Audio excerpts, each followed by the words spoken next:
Hello friends, welcome to यूवेनी classes. आप सभी का स्वागत है यूवेनी क्लासेस में। एज यू नो, लास्ट की वीडियो में हमने क्या डिस्कस किया था। हमने कैटलॉगिंग की, हमने हिस्ट्री ऑफ कैटलॉग कोड को डिस्कस किया था, जिसके अंदर हमने 8 तरह के कोड्स को ब्रीफली पढ़ लिया था।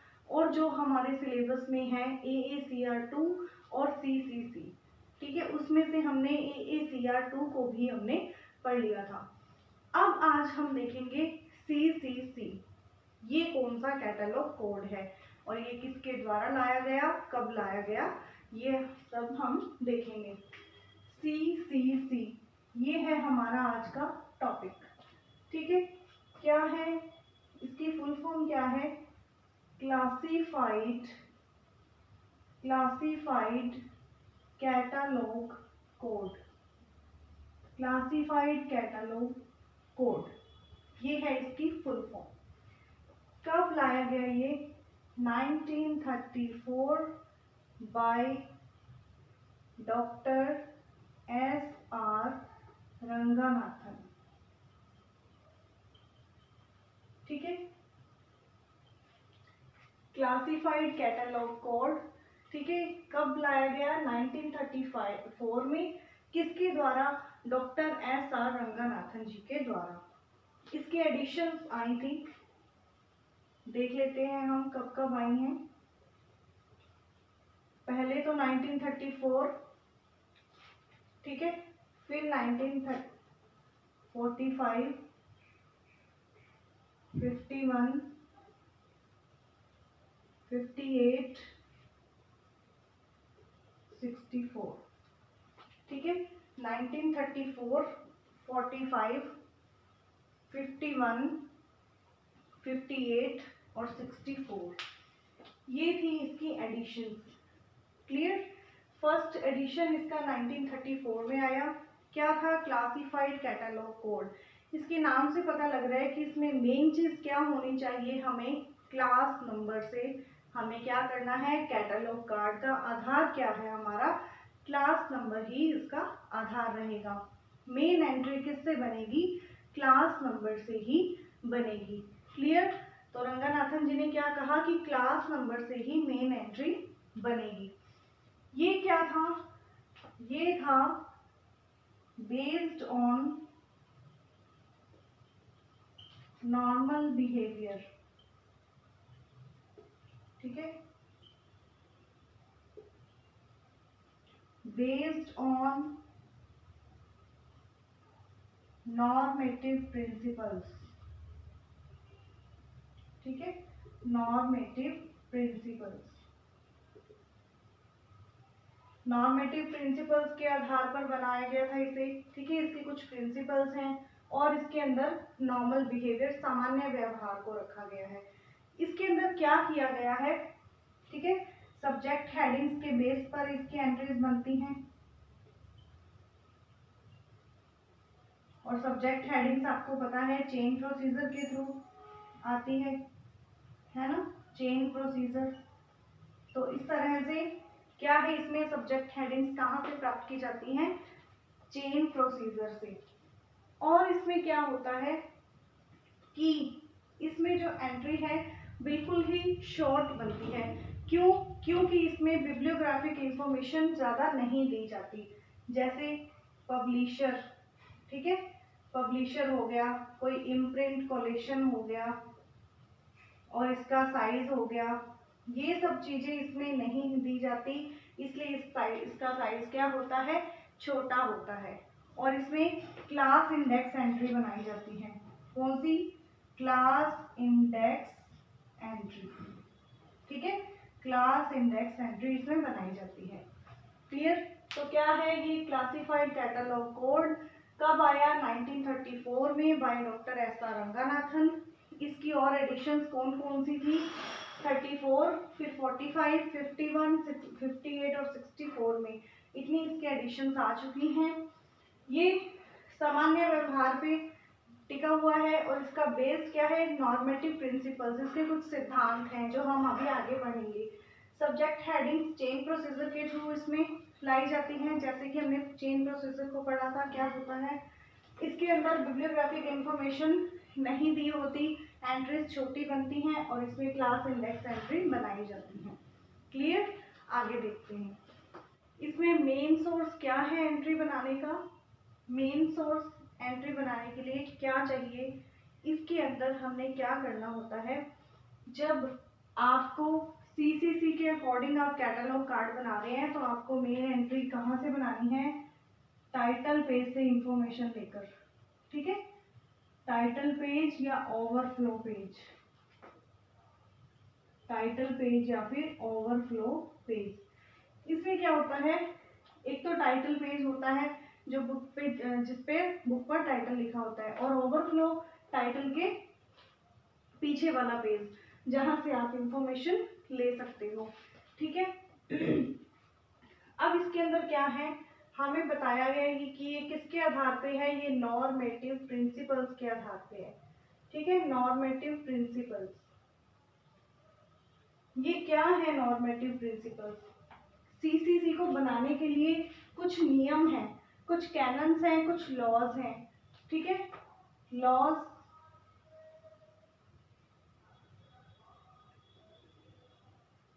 And cannons. ठीक है, कुछ ऐसे लॉज और कैनन्स हैं जिनसे क्या होता है, किसी एक प्रोसेस को हम वैज्ञानिक तरीके से हम उसको दिशा निर्देश में ला सकते हैं। ठीक है, तो नॉर्मेटिव प्रिंसिपल्स क्या है? लॉज और कैनन्स हैं, नियम हैं। ठीक है, ये नियम किसने दिए? डॉक्टर एस आर रंगानाथन ने ही दिए हैं। कब दिए? 1938 में रंगानाथन जी की बुक आई थी। ठीक है, थ्योरी ऑफ लाइब्रेरी कैटलॉगिंग। ठीक है, थ्योरी ऑफ लाइब्रेरी कैटलॉगिंग, ये रंगानाथन जी की बुक है।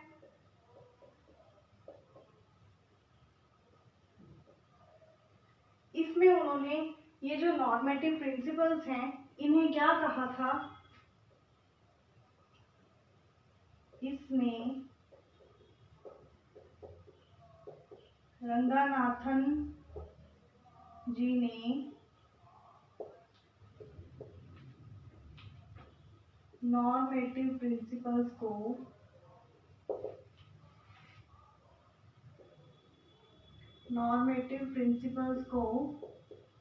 गाइडिंग प्रिंसिपल कहा, गाइडिंग प्रिंसिपल्स कहा। ठीक है, तब तक इन्होंने इसको नॉर्मेटिव नाम नहीं दिया था। जो लॉज और कैनन्स थे उसको उन्होंने क्या नाम दिया? Guiding principles. ठीक है, लेकिन इसके बाद में 1938 में तो इन्होंने इसे गाइडिंग प्रिंसिपल्स कहा। ठीक है, उसके बाद 1955 में इनकी फिर book I headings and cannons, headings and cannons. ये भी रंगानाथन जी की है। इसमें इन्होंने नियमों को क्या कहा? नॉर्मेटिव प्रिंसिपल्स कहा।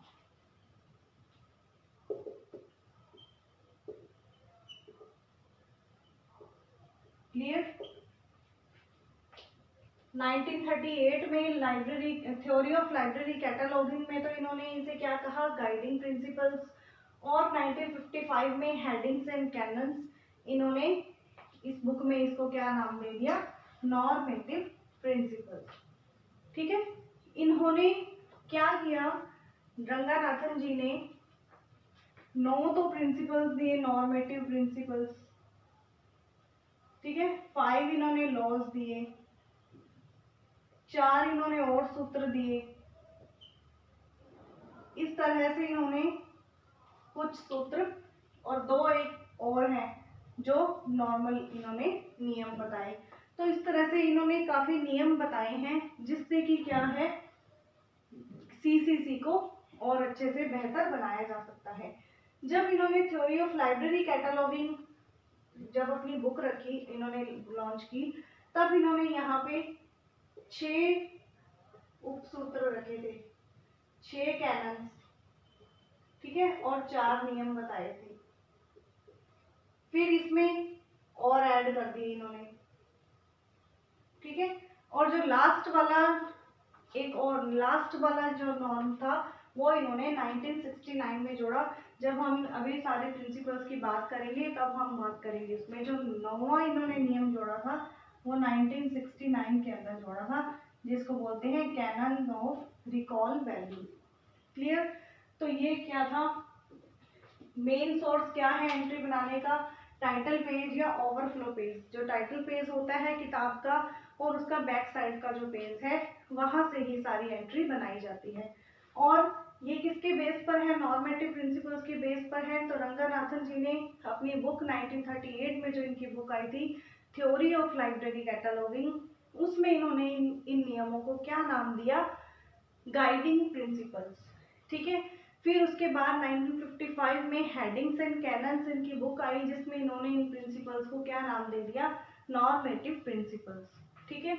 और इन्होंने इसमें नियम ऐड करते गए और लास्ट वाला जो इनका नियम था, 9वां उपसूत्र जो इनका था, 9वां principal canon of recall value, वो 1969 में ऐड किया इन्होंने लास्ट में।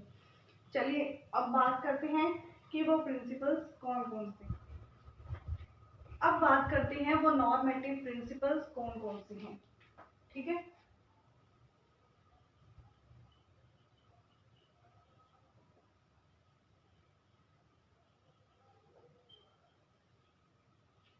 ठीक है, लिखते जाएंगे पहले हम canon of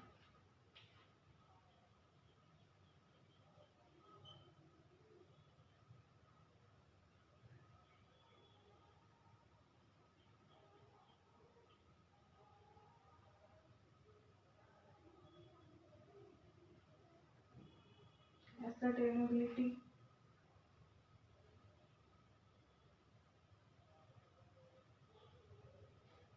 canon of prepotence,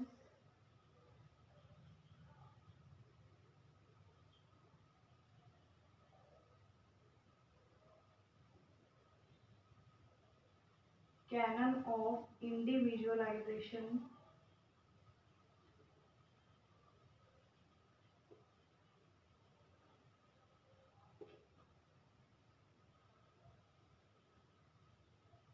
canon of short heading,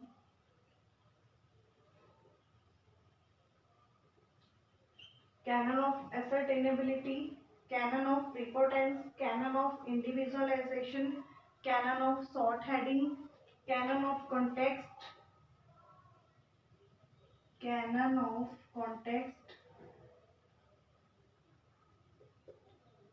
canon of permanence,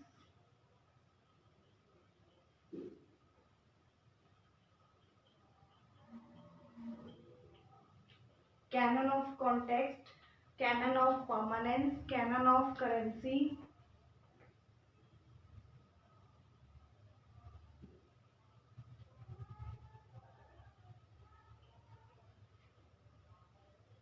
canon of consistency,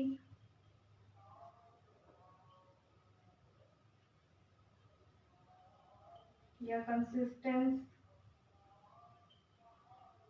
और कैनन ऑफ रिकॉल वैल्यू।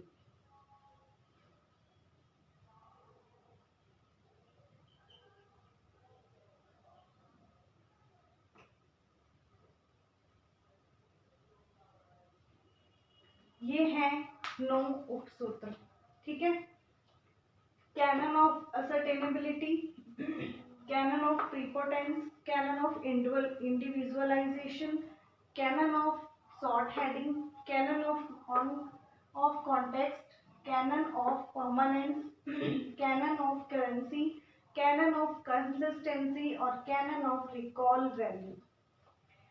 ठीक है, इनके नाम से ही इनके बारे में पता लग जाता है कि ये किस बेस पर बनाए गए हैं। रंगनाथन जी ने क्या कहा कि जब ये CCC आप बना रहे हो तो आपको कैटलॉगिंग इस तरह से करनी है कि आपका जो यूज़र है वो अपने सब्जेक्ट तक इजीली पहुंच जाए। इसके लिए इन्होंने क्या बनाए हैं, कुछ नियम बनाए हैं जिसका हमें यहाँ पालन करना होगा। ठीक है, तो हमारा फर्स्ट नियम क्या है, canon of ascertainability. Clear, canon of ascertainability, इसका मतलब क्या है कि जो सूचना है हमें जो इंफॉर्मेशन लेनी है वो हमें कहाँ से लेनी होगी, टाइटल पेज से, टाइटल पेज।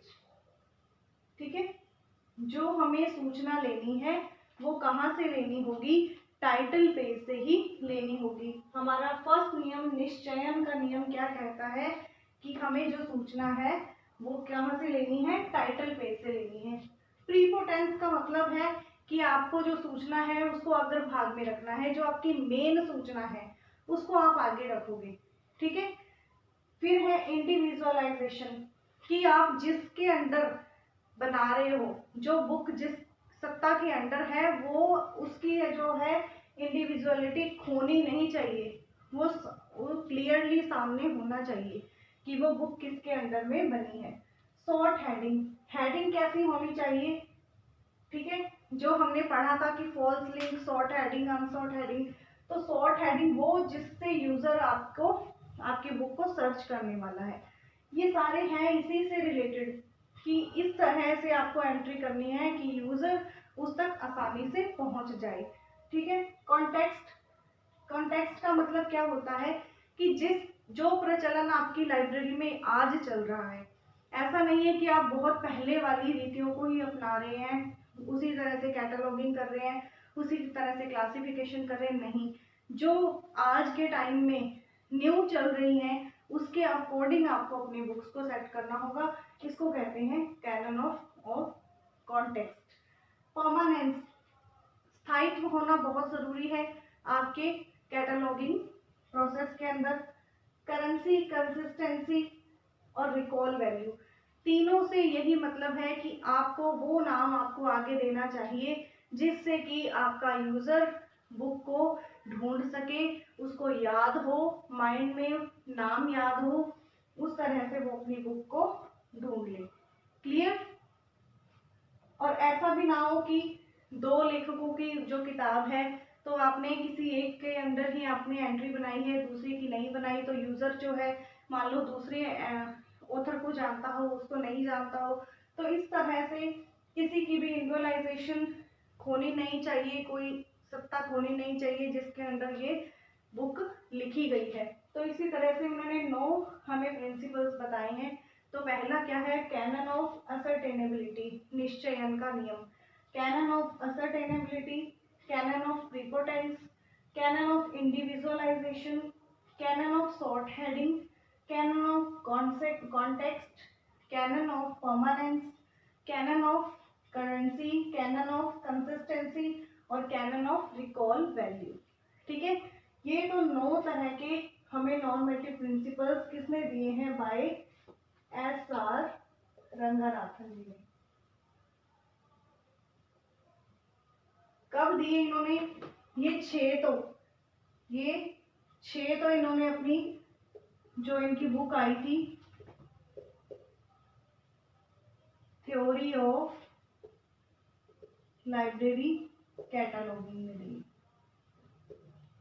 बाकी के इन्होंने कब दिए, अपनी बुक 1955 में हेडिंग्स एंड कैनन के अंदर। और जो ये था ये इन्होंने लास्ट में ऐड किया 1969 में। क्लियर, पहले वाले इन्होंने 1938 में अपनी बुक के अंदर दिए, फिर 1955 में बुक में दिए, उसके बाद ये 9वां इन्होंने बाद में दिया 1969 के अंदर। क्लियर, अब आगे बात करते हैं इनके और सूत्रों की। देखिए और इन्होंने क्या दिया, रंगनाथन जी ने अलग से और लॉज दिए। ठीक है, उन लॉज में कौन सा था, law of interpretation, law of impartiality, law of parsimony और लॉ ऑफ सिमेट्री। ये आपको सिर्फ नेम्स याद रखने हैं। क्लियर, तो हमें क्या याद रखने हैं, 4 ये हैं, 2 ये हैं, 5 ये हैं, ठीक है, और 9 हम जो पढ़ चुके हैं वो हैं, ठीक है। तो ये है law of interpretation, law of impartiality, law of parsimony और लॉ ऑफ सिमेट्री। और 2 एक्स्ट्रा क्या है, principles of osmosis, principles of local variations. और ये 5 लॉज हैं, वो तो आप जानते ही हैं, books for all, every reader his her book, every book it's reader, save the time of the user, library is a growing organism. Clear. तो ये थे नॉर्मेटिव प्रिंसिपल जिन पर सीसीसी आधारित था, और सीसीसी के बारे में हमने इसको थ्योरेटिकल जितना भी था उसको पढ़ लिया है। इसके मेन्स हमें मेनली याद रखने हैं, जो इन्होंने नियम दिए हैं उसको भी हमने रिकॉल करना है। क्लियर। तो आज के लिए इतना ही, मिलते हैं नेक्स्ट वीडियो में, तब तक के लिए थैंक्स।